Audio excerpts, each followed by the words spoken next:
The word Muni is very significant. Muni means one who is very expert in mental speculation or in thinking, feeling, and willing.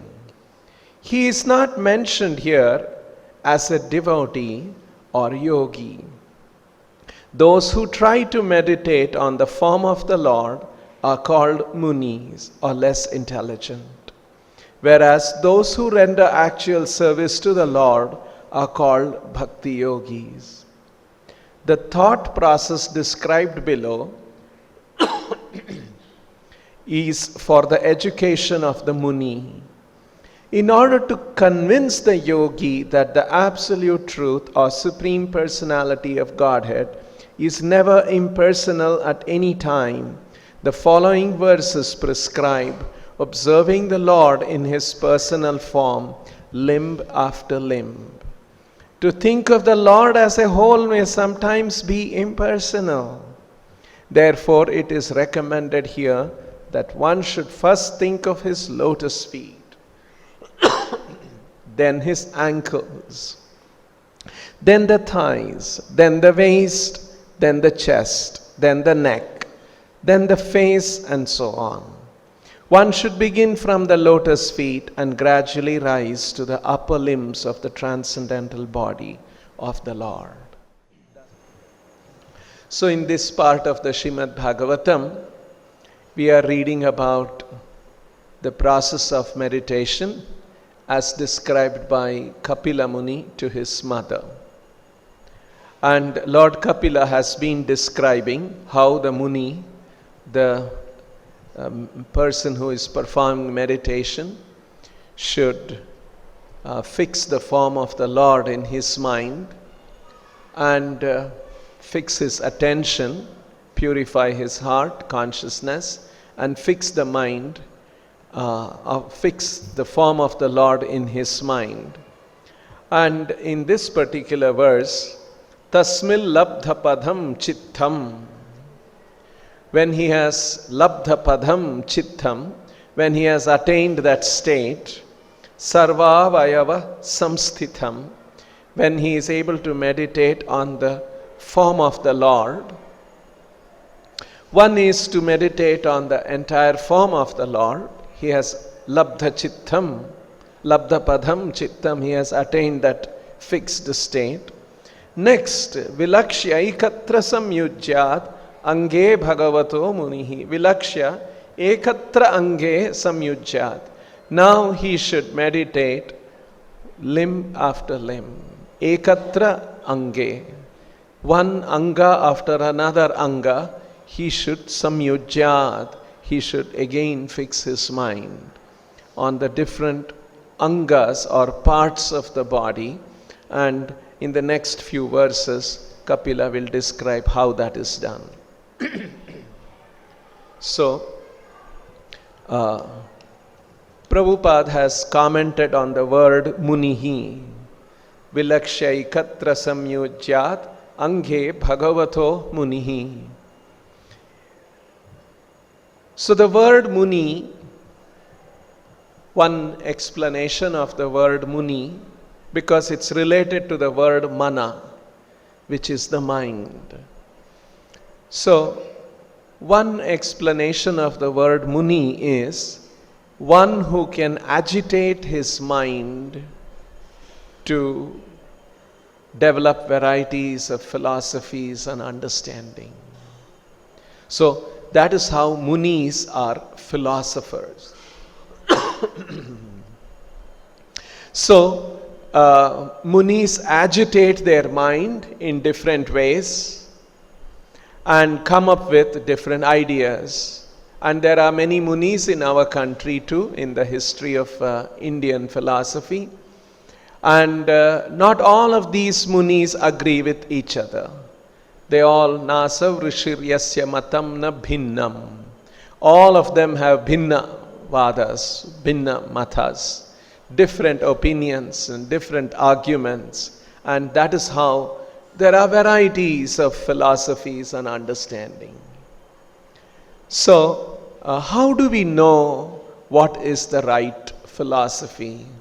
how do we know what is the right understanding about this world, about ourselves, about the people, about the creation, about the universe? So, generally, these munis agitate their mind, develop different kinds of thought processes, and never come to a certain conclusion. There is one British philosopher. He asks one very interesting question. He asks, can we trust the thoughts? Because according to science, thoughts, what are the thoughts that are generated? The thoughts are neurons in the brain firing. And when the neurons fire, different kinds of thoughts are generated. So when you look at something very pleasant, some kind of thoughts are generated, neurons get fired and you feel good. And sometimes you see something very unpleasant, then the neurons fire in a different way and you feel not so good about it. So the thoughts, the emotions, the feelings, all of that, as per today's understanding of science, this is just neurons firing in the brain. So if they are just neurons firing in the brain, and that's what leads to thoughts, how can we trust these thoughts?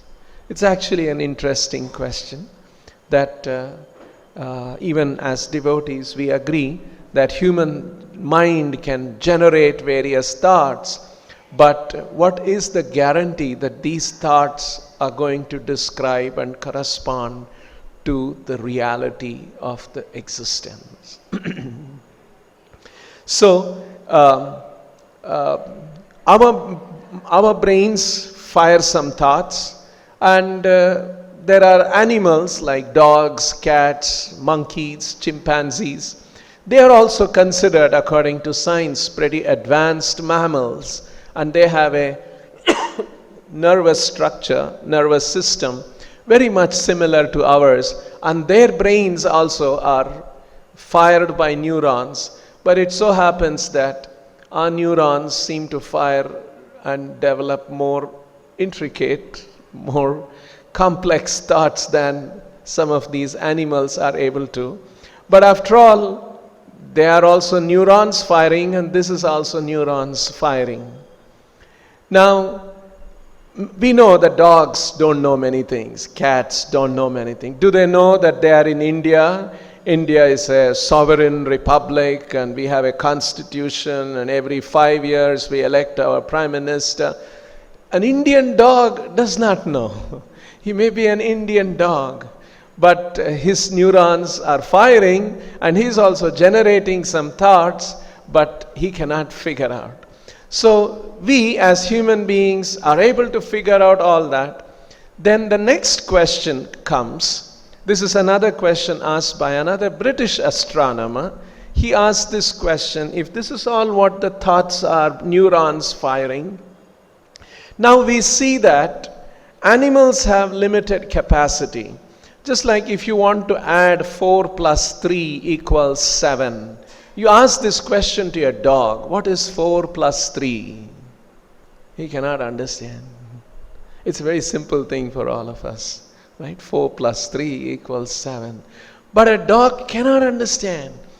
Whatever that is firing in his brain, whatever is firing in our brain, there seems to be a big difference, and he cannot even do a simple thing as 4 plus 3 equals 7. Now, so we say that we are more advanced because we can not only do 4 plus 3 equals 7, we can do even more complex mathematics. And we have more complex mathematical ideas and concepts that we have developed. So a dog, a poor simple dog, he cannot figure out that. Our brains can figure out. Now this British astronomer asks another question. If it is that the neurons in the dog are firing and cannot comprehend certain concepts, simple concepts of mathematics, And our brains are firing and are able to comprehend certain higher mathematics.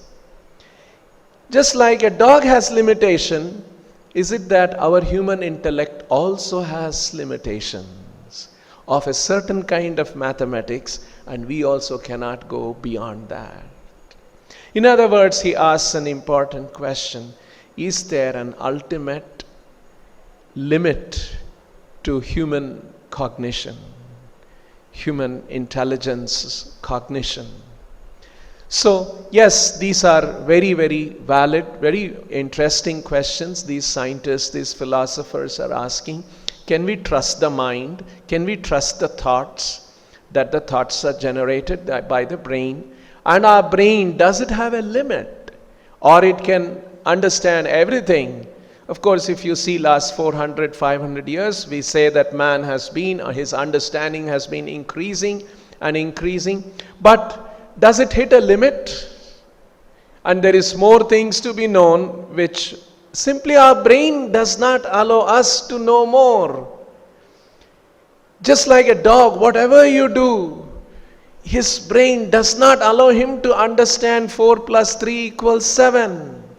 Simple things like that. So there is a limit. So does the human brain also have a limit? Is an interesting question. Yes, these are important concepts, and in the Vedic philosophy, in our Bhagavatam understanding also, there is one very interesting verse in the Srimad Bhagavatam connected with this. This is from the Hamsa Guhya prayers, which we were all chanting some time ago. Yat shaktayo vadatham vadinam vai vivada samvada bhuvo bhavanti kurvanti chaisha muhuratma moham tasmai namo ananta gunaya bhumne. This Bhagavatam verse is saying that vadatham vadinam, philosophers who speak different philosophies and they come up with vadas. Yat shaktayo vadatham vadinam vai vivada samvada bhuvo bhavanti. So these philosophers come up with vada, various arguments. And sometimes there is vivada, there is disagreement between them.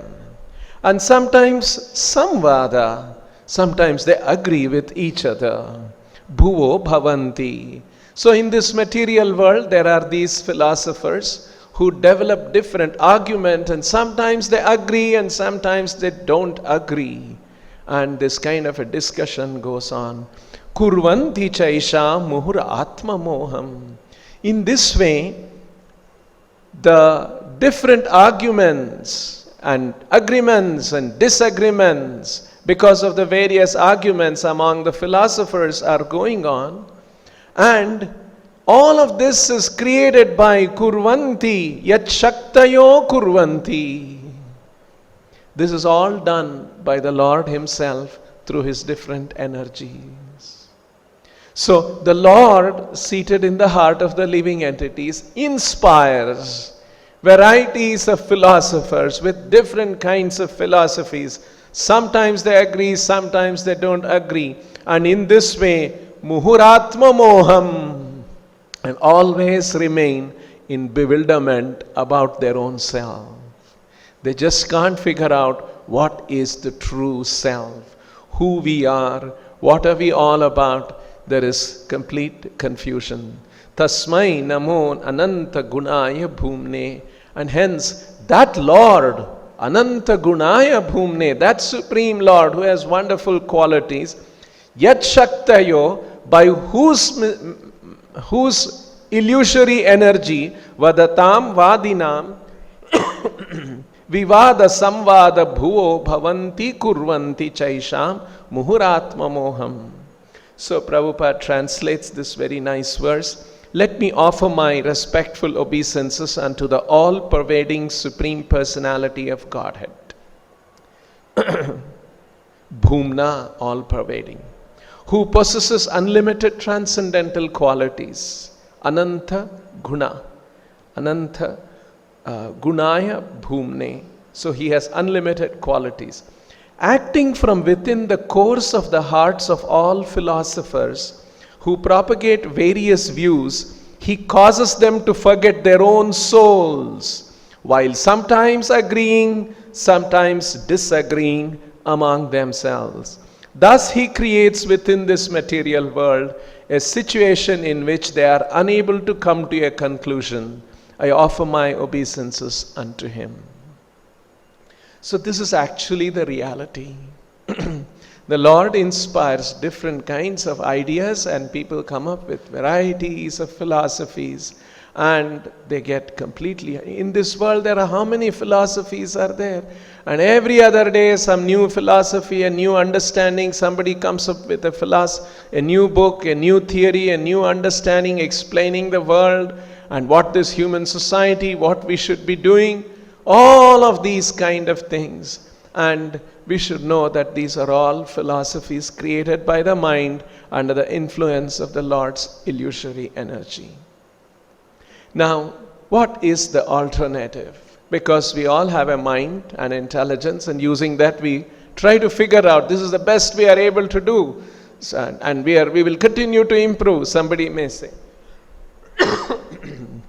That is why Srimad Bhagavatam says, suggests an alternative. And that alternative is Gnane Prayasam Udapasya Namanta Eva. This kind of an intellectual endeavor is known as Gnana Prayasa.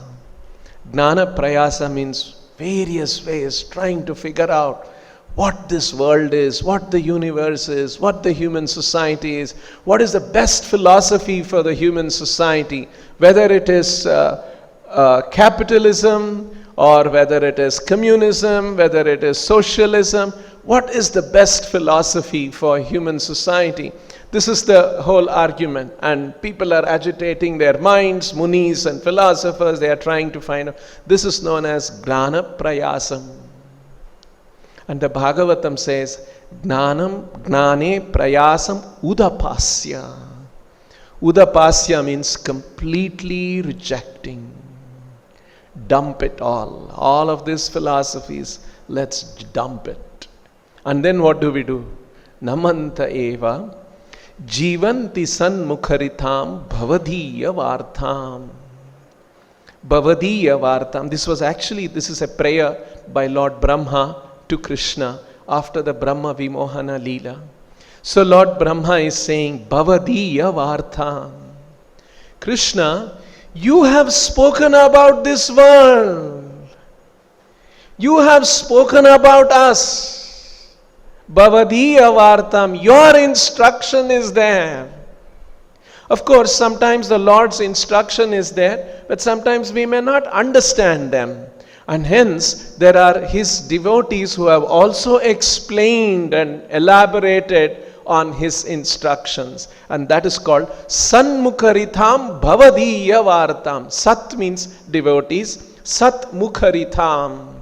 They have spoken further on Bhavadiya Vartam. Your words, your messages, they have explained. And one should live by those instructions given by the devotees, pure devotees, explaining the Lord's words. Jivanti sanmukharitam bhavadiya vartam. So, gnane prayasam udapasya. Give up all of these speculative thoughts, speculative ideas, and live by the instructions given by the pure devotees who explain the Lord's message. Jivanti sanmukharitam bhavadiya vartam. Sthane stitaha. Especially in Kali Yuga, this is very important. Sthane stitaha. Situated in one's own situation, one's own social position. Shruti gatham. And hence, hear this message, Bhavadiya Vartham, from the Shruti, from the Vedic literatures. Tanuvan Manobhir, and offer Namanta, offer respects to the Lord with Tanu Van Manaha, with body, words and his mind. If one does that, he will be able to conquer the Lord. Ye prayasho ajito jitopyasi thais trilokyam. The Lord is known as Ajita in the Trilokyam, Triloka Ajitam. So he is inconquerable in the three worlds. But if somebody lives by this instruction like this, he will be able to conquer the Lord. So this is an important instruction in the Bhagavatam. And that is why Prabhupada repeatedly said that how when Krishna himself has spoken, we should take his words very seriously and live by that. And that is the way Arjuna understood from Krishna in the Bhagavad Gita. Sarvametad ritham manye enmam vadasi Keshava.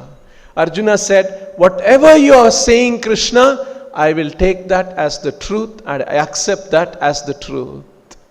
So many times people who read the Gita or the Vedic literatures also sometimes come up with various explanations because they are not accepting Krishna's words as it is. This is something very special about our sampradaya, Srila Prabhupada and Chaitanya Mahaprabhu's sampradaya, where we take the words of Krishna very seriously. This is what Krishna has said. We take it very seriously. Aham sarvasya prabhavo mattha sarvam pravartate. Everything is coming from me. We take it very seriously. This world is coming from him. All the living entities are coming. Even all the devatas are coming.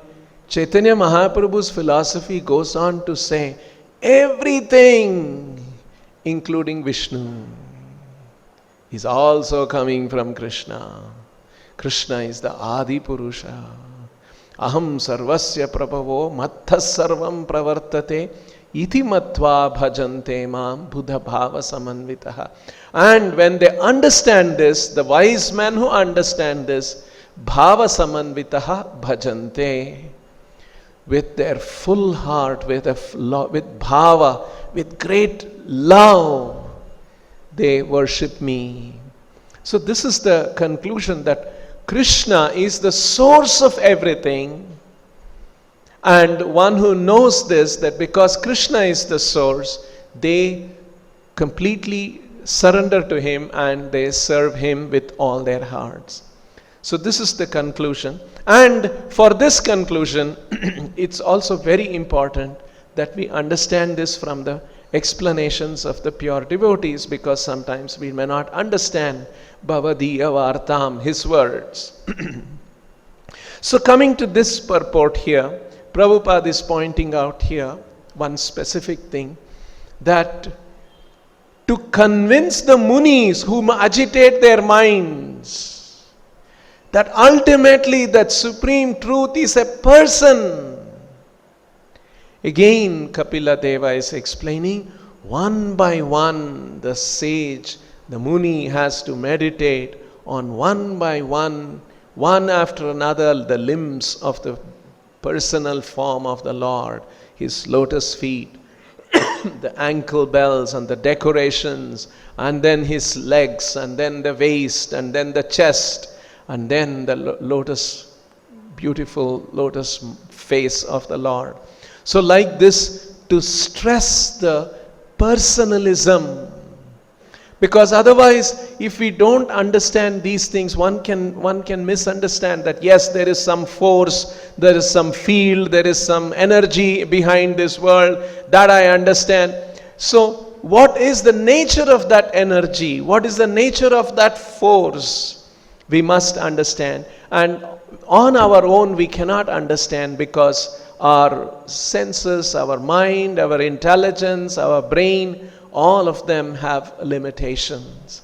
And so, Gnane Prayasa Mudapasya, having given up this Jnana Prayasa, we have to Jivanti Sanmukharitam Bhavadiya Vartham.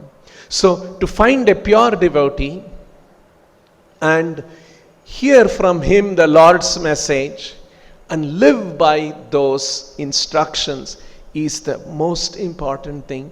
And we see how Srila Prabhupada emphasizing this all the time. He gave this explanation in the form of his books, and he wanted us to read these books. He wanted us to explain these books to others. He wanted us to live by these books. Jivanti sanmukharitam bhavadiya vartam. That exact instruction that Lord Brahma spoke to Krishna 5,000 years ago, that we are able to follow in word and in spirit in Srila Prabhupada's movement. So these are all not small things. And actually, if we do this, there will be perfection in our lives. There's another very interesting story. There was once a devotee. This devotee was doing book distribution somewhere in England, in England, and this devotee came across one young woman, and he gave her Prabhupada's books. This was somewhere in 1971 or so, and gave some books and explained to her about Krishna consciousness. And this woman saw this devotee's very good behavior and was very attracted to what he was saying, and took the book very seriously and started reading. So, you see, actually during Prabhupada's time, this spirit was very strong. Devotees would be very, very loving and caring to give this knowledge to others. So when they went out for book distribution, if they come across somebody, they were very caring how to make this person understand this. And at that time, there was a very strong feeling, that spirit, that Prabhupada is a representative of Krishna, he is the spiritual master of the universe, and we should bring people to Prabhupada and we should tell them about Prabhupada. So that was a very strong thing. So this devotee was telling about, my spiritual master, Srila Prabhupada, and he is representative of God. See, hearing all those things, she was very impressed. And she took the books and she started coming to the temple. And then she describes what happened. And then she at some point, she even joined the temple in Bhaktivedanta manner. And then she describes, I had the wonderful service of helping to clean Srila Prabhupada's rooms at the manor. So she got later on initiated by a letter. And she had not seen Prabhupada. Many years had passed, 1974. 3 years had passed and she had still not seen Prabhupada, because she was only initiated through a letter. So here she was, and she was in the manor, and Prabhupada was going to come, and so she was cleaning the room. As we cleaned, the devotees talked about Srila Prabhupada. And then one day they told me he was coming along. So she was cleaning Prabhupada's quarters, and that was one of her services. And then often she used to hear other devotees telling about Prabhupada, and one day Prabhupada was going to come. And hundreds of devotees from throughout England and Europe wanted to be with him, wanted to see him. So because seeing Prabhupada, being with Prabhupada was a very rare thing. It was not so easy. Prabhupada would be traveling around the world. So devotees from all over Europe, already in 3-4 years, they would have gathered so many devotees, and they were all waiting to see. The day Prabhupada came, I stayed back from the airport to help ready his room and the temple room. So she was still doing services in the temple, and Prabhupada arrived, and Prabhupada was going to come back. When I heard the huge kirtan down in the temple hall, that finally the temple door opened, and I saw Srila Prabhupada face to face. He folded his hands and offered his pranams as he walked, and he came near me, and he was still folding his hands, and he was offering pranams. As he walked by, I threw rose petals on his path. Afterwards, my hair stood on end and tears streamed from my eyes. This was something very special. Prabhupada always created that kind of a very spiritually charged atmosphere wherever he went. And all those sincere souls who were looking for spiritual life, they came in touch with Prabhupada. And being in the presence of Prabhupada was a very electrifying experience. Many devotees recalls this. Externally, I was a mess, but inside I felt like I was home. So this was a wonderful spiritual experience that Prabhupada created.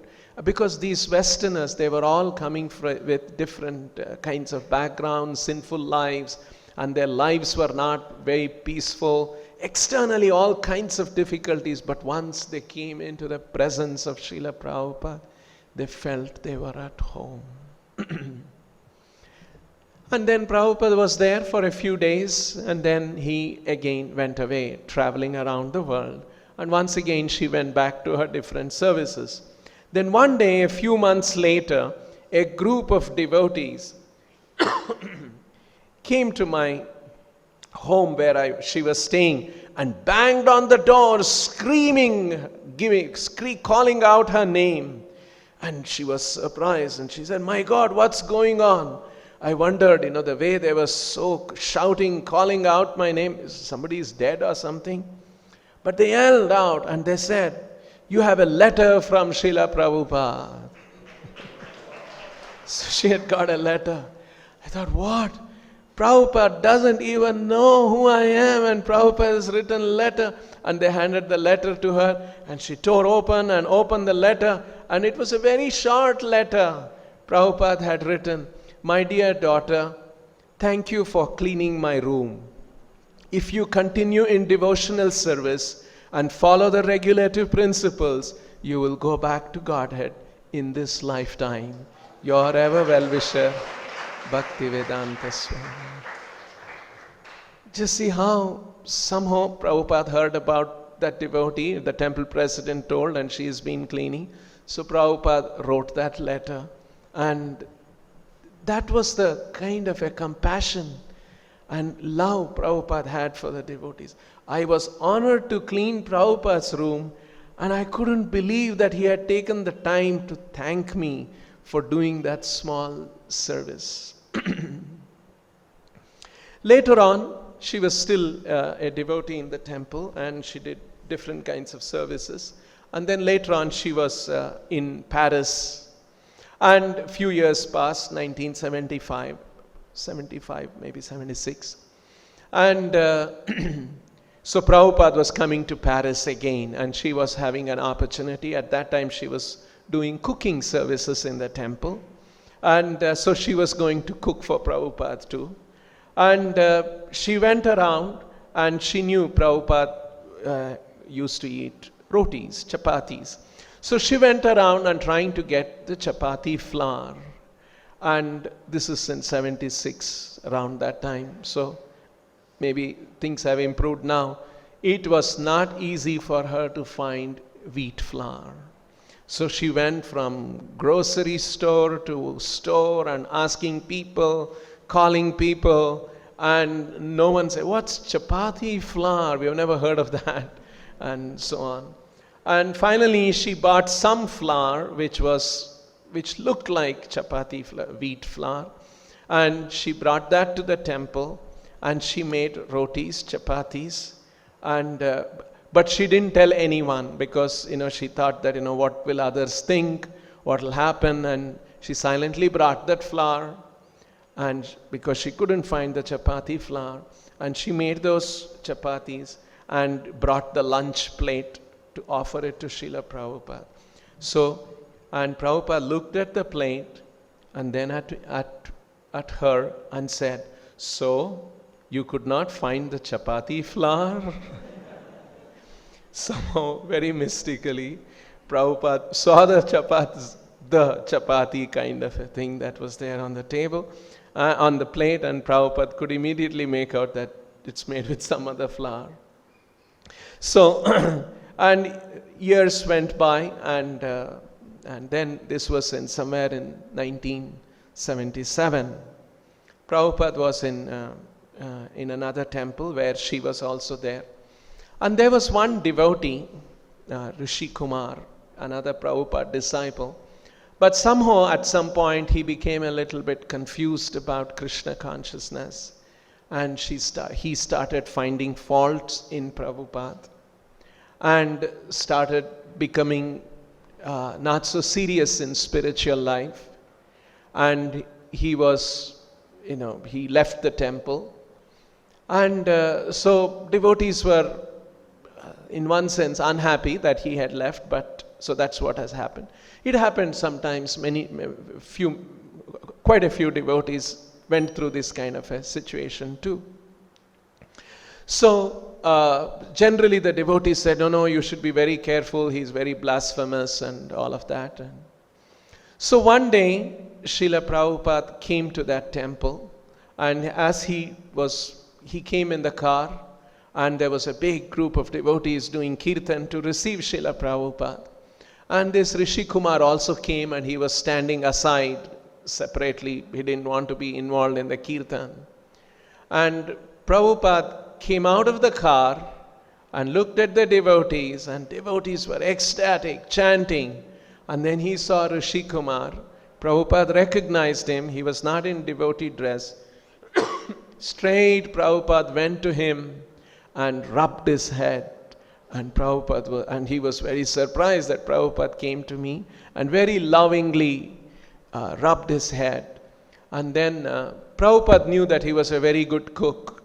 And Prabhupada asked him, will you cook for me? And Rishi Kumar was surprised that Prabhupada is asking him. He is in a different kind of a situation in his mind. And then immediately the other devotees came to Srila Prabhupada and whispered, Prabhupada, he's very blasphemous. He has started eating meat. Prabhupada said, that's okay. And he asked, will you cook for me? And Rishi Kumar didn't say anything. Yes, Srila Prabhupada, I'll cook. And then he came into the temple and had a shower, and then he cooked for Prabhupada. And the kind of love that Prabhupada showed, although he was very blasphemous and so on, he became okay, and all his life he was in touch with the temple. And this was the kind of a compassion and love that Srila Prabhupada showed. So this point that Prabhupada's instructions, if we live by those instructions, jivanti sanmukharitam bhavadiya vartham, if we live by the instructions that Prabhupada has given, which is actually helping us to understand bhavadiya vartham, Lord's vartha, Lord's message, if we live by that, as Prabhupada wrote here, in this life, we can go back to Godhead if we follow the regulative principles and live by his instruction. Such a very simple, such a wonderful life that Srila Prabhupada has created. A wonderful lifestyle, a wonderful thought process, wonderful activities, wonderful association, wonderful deities, wonderful festivals. If we just live by these things, jivanti sanmukharitam bhavadiya vartham, one can conquer the inconquerable Lord. That is the potency of Srila Prabhupada's instructions. So we'll stop here. Grantaraj Srimad Bhagavatam ki, Srila Prabhupada ki jai.